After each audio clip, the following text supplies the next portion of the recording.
When it says children, obey your parents, both father and mother. They must obey. ఇక్కడ పిల్లలు తల్లిదండ్రులకి విధేయత చూపించాలని ఉంది, వాళ్ళు ఇద్దరికి విధేయత చూపించాలి. And fathers, in verse 4, it doesn't say fathers and mothers. Fathers. కానీ 4వ వచనంలో మనం చూసినట్లయితే తండ్రులారా అని ఉంది, తల్లిదండ్రులని లేదు. Don't provoke your children to anger, తండ్రులారా మీ పిల్లలకు కోపము రేపక, but bring them up in the discipline and instruction of the Lord. ప్రభు యొక్క శిక్షలోను బోధలోను వారిని పెంచుడి. It's very easy to be angry with your children. And when you do get angry with your children, you must repent, because anger is a sin. మీ పిల్లల మీద మీరు కోపడినట్లయితే మీరు మారు మనసు పొందాలి, ఎందుకంటే కోపం అనేది పాపం. In all situations it is a sin. If you discipline your children because they irritated you, ఏ పరిస్థితుల్లో అయినా అది పాపమే, ఎందుకంటే నిన్ను చిరాకు పెట్టారని నీవు నీ పిల్లల్ని శిక్షించినట్లయితే that's a sin. To discipline them is right, but to get angry and discipline is wrong. వాళ్ళని శిక్షించటం సరైనదే, కానీ కోపపడి శిక్షించటం అనేది పాపం, తప్పు. And yet every parent, if they're honest, will have to admit there are times when we have disciplined our children in anger. But I'll tell you what I did. ప్రతి తల్లిదండ్రులు కూడా మనము యథార్థంగా ఉన్నట్లయితే ఒప్పుకోవాలి, కొన్నిసార్లు మనం కూడా పిల్లల మీద అలా కోపంతో వారిని శిక్షిస్తాం. I also discipline my children in anger at times, but I would always lock myself up in a room, usually the restroom. కానీ నేను ఆ విధంగా చేసిన ప్రతిసారి కూడా నేనేం చేశానో చెప్తాను. నేను వెంటనే బాత్రూమ్ లోకి వెళ్ళి లాక్ చేసుకొని and say, Lord, forgive me, I slipped up there, please have mercy on me. ప్రభువా నేను ఇక్కడ పడిపోయాను, నన్ను కనికరించండి అని నేను ప్రార్థిస్తుంటాను. I want to repent of it. ప్రభువా దీని నుండి నేను మారు మనసు పొందాలనుకుంటున్నాను. And I did that every single time. అలా చేసిన ప్రతిసారి నేను ఇలా చేశాను. I said, Lord, I'm going to come to a place where I will be able to discipline my children without anger. ప్రభువా నేను కోపం లేకుండా నా పిల్లల్ని శిక్షించే స్థాయికి నేను రావాలి. And I believe I came there, but it took some years. నేను అక్కడికి వచ్చానని నమ్ముతున్నాను, అయితే కొన్ని సంవత్సరాలు అది నా పట్టింది.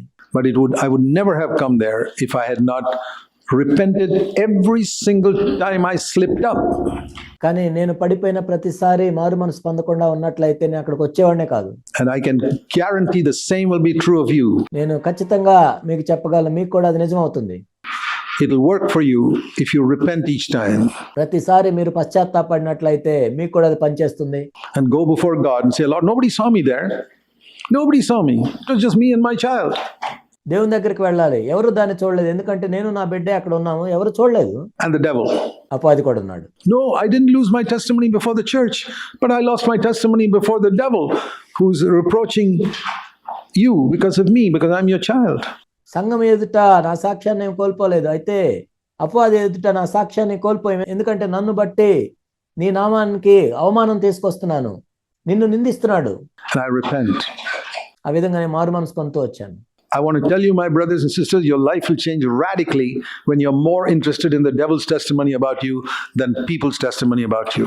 నా ప్రియ సహోదరుడా, మీరు ఎక్కువ మనుషుల సాక్ష్యం కంటే కూడా అపవాది యొక్క సాక్ష్యం మీద దృష్టి పెట్టినట్లయితే మీ జీవితం ఎంతగానో మారుతుంది. It really will change because he's watching you all the time. So నిజంగా ఎంతో మార్పు వస్తుంది, ఎందుకంటే అపవాదే మిమ్మల్ని ఎప్పుడు చూస్తుంటాడు.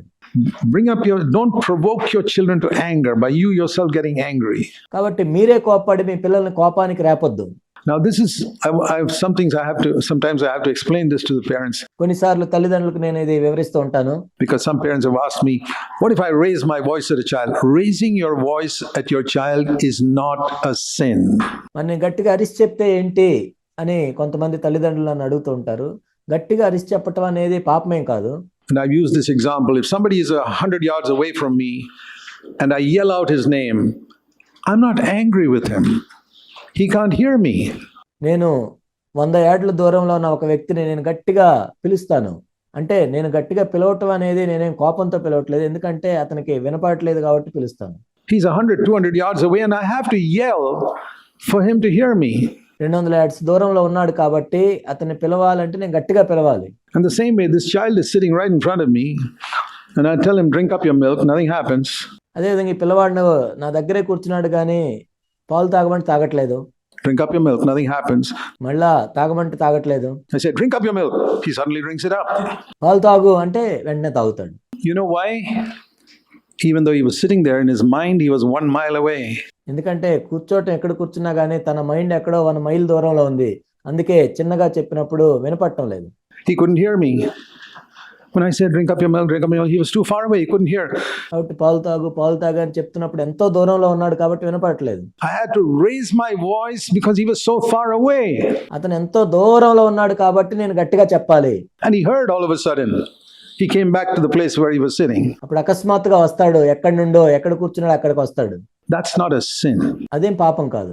Raising your voice is not anger. You could be a supervisor in a factory and you may have to raise your voice, not because you're angry. కాబట్టి గొంతెత్తి ఆ విధంగా అరిసి చెప్పటం అనేది పాపమేం కాదు. ఎందుకంటే ఒక ఫ్యాక్టరీలో నువ్వు సూపర్వైజర్ గా ఉండొచ్చు, నువ్వు గట్టిగా చెప్తావు అంటే అదేం వాళ్ళ మీద కోపంతో అని కాదు. You're not angry with your child. You love that child. You're willing to lay down your life for that child. ఆ బిడ్డ మీద నువ్వేం కోపంగా చెప్పట్లేదు, కానీ ఎందుకంటే ఆ బిడ్డను ఎంతగానో ప్రేమిస్తున్నావు, నీ ప్రాణాన్ని కూడా ఇవ్వటానికి సిద్ధపడ్డావు. But you have to teach your child obedience. కానీ నీ బిడ్డకి నువ్వు విధేయత నేర్పించాలి. So don't condemn yourself because you raised your voice. కానీ నువ్వు గట్టిగా అరిచి చెప్తున్నావని నిన్ను నువ్వు శిక్షా విధిలోనికి తెచ్చుకోవద్దు. That's because the child is too far. Now don't use that excuse when you're speaking to your wife. ఎందుకంటే ఆ బిడ్డ చాలా దూరంలో ఉన్నాడు కాబట్టి. కానీ నీ భార్యతో మాట్లాడేటప్పుడు అలా మాట్లాడొద్దు. She doesn't sit 1 mile away. She's very close to you. నీ భార్య 1 మైల్ దూరంలో ఏమి ఉండదు, నీకు దగ్గరగానే ఉంటుంది. You don't have to raise your voice at your husband or your wife saying they were far away in their mind. నీ భార్య భర్త మీద గట్టిగా అరిసి వాళ్ళు 1 మైల్ దూరంలో ఉన్నారని చెప్పొద్దు. It's with children only. It's like that. పిల్లలు మాత్రం ఎలా ఉంటారు. So I mentioned that to liberate people who condemn themselves because they raise their voice. వాళ్ళు గట్టిగా అరిచి చెప్తున్నారని వాళ్ళు శిక్షా విధిలోనికి తెచ్చుకునే వారికి విడుదల ఇవ్వటానికి చెప్తున్నాను. Don't be angry and bring them up in the discipline and instruction of the Lord. మీ పిల్లలకు కోపము రేపక ప్రభువు యొక్క శిక్షలోను బోధలోను వారిని పెంచుడి. There are 2 things. Instruction and discipline. You cannot do one alone. శిక్షలోను బోధలోను కేవలం ఒక్కటే మనం ఎప్పుడు చేయలేము. If you do only discipline, you are a useless father. నువ్వు కేవలం ఎప్పుడు శిక్షిస్తూ ఉన్నట్లయితే నువ్వు ఒక పనికిరాని తండ్రిగా ఉంటావు. There are many fathers who are very strict in discipline. చాలా మంది తండ్రులు వాళ్ళని శిక్షించే విషయంలో, పిల్లల్ని శిక్షించే విషయంలో ఎంత కఠినంగా ఉంటారు. I ask those fathers, how much have you sat down with your child and taught them the Bible? నీ పిల్లవానితో నువ్వు దగ్గర కూర్చొని బైబిల్ గురించి ఎన్నిసార్లు మాట్లాడావని నేను అడుగుతాను. 0. You are a useless father. వాళ్ళు 0. వాళ్ళు అసలు కూర్చోరు. ఎందుకంటే నువ్వు పనికిరాని తండ్రిగా ఉన్నావు. Just discipline. That's not what the father is supposed to do. Start with instruction. ఎప్పుడు శిక్షించటమే కాదు, బోధతో ప్రారంభించు. Take the trouble to study the Bible so that you can teach the Bible to your child. కాబట్టి నువ్వు Bible చదవటానికి సమయాన్ని వెచ్చించి నీ పిల్లవానికి బైబిల్ని చెప్పు. Then you discipline when they don't follow that. అప్పుడు వాళ్ళు దాన్ని అనుసరించినట్లయితే అప్పుడు శిక్షించు. It's instruction plus discipline. బోధించాలి, శిక్షించాలి. That's the balance. And most fathers are imbalanced. అదే సమతుల్యత. అనేక మంది తండ్రులు అసమతుల్యంగా ఉంటారు. They are more ready to discipline than to teach.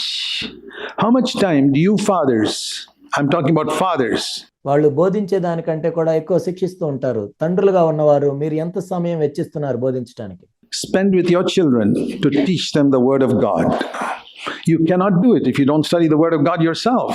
ఇక్కడ తండ్రులతో నేను చెప్తున్నాను, మీ పిల్లవానికి బైబిల్ని బోధించడానికి మీరు ఎంత సమయాన్ని వెచ్చిస్తున్నారు? మొట్టమొదట మీరే బైబిల్ చదవకుండా మీరు చేయలేరు.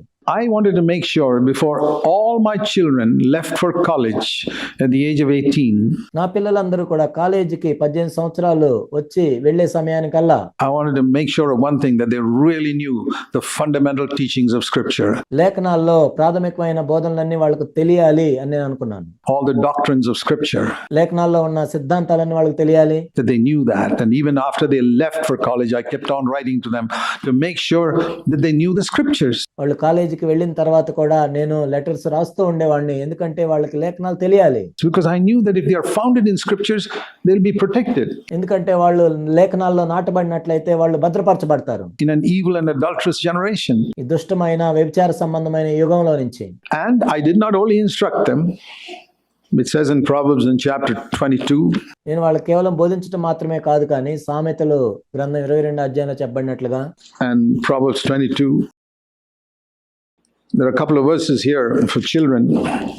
ఇక్కడ పిల్లల గురించి కొన్ని మాటలు రాయబడ్డాయి. First is verse 15. Foolishness is bound up in the heart of a child, but the rod of discipline will remove it far from him. This is what the word of God says. 15వ వచనం, బాలుని హృదయంలో మూఢత్వం స్వాభావికంగా పుట్టును, శిక్షా దండము దాన్ని వానిలో నుండి తోలివేయును. ఇది బైబిల్ చెప్తుంది. Sometimes words alone are not enough. కొన్నిసార్లు కేవలం మాటలతో సరిదిద్దితే సరిపోదు. Words of correction are not enough. There must be some type of discipline. ఏదో ఒక రకమైన శిక్షణ వాళ్ళకు వేయాలి. And there are various ways in which we can discipline. We can discipline a child by saying, "You're not allowed to go and play today, this evening." వాళ్ళని శిక్షించే మార్గాలు అనేకమైన ఉంటాయి. ఒకటేంటంటే ఈ సాయంత్రం నువ్వు వెళ్ళి ఆడుకోవటానికి వీల్లేదు, Or you got to go and lie down in your bed now for the next half an hour. Go and sit in that corner, లేక ఒక అర్ధగంట వెళ్ళి బెడ్ మీద పడుకో, లేకపోతే ఆ మూలన కూర్చో, face the wall for the next 1 hour or something like that. It doesn't always have to be a spanking. తర్వాత గంట సేపు ఆ గోడకు ఆనుకొని అంతే కూర్చో, ముఖము అటు పెట్టి కూర్చో. ప్రతిసారి మనం కొట్టాల్సిన అవసరమే లేదు. But some way in which we punish them, it doesn't have to be physical. అనేక సార్లు భౌతికంగానే శిక్షించాల్సిన అవసరం లేదు. But I would also say this, never punish them by depriving them of food. వాళ్ళకి అన్నం పెట్టకుండా ఉండొద్దు. ఎప్పుడు కూడా నువ్వు శిక్షిస్తున్నావని అన్నం పెట్టకుండా ఉండొద్దు. That's evil. Like saying all the others will get ice cream, but you won't get ice cream.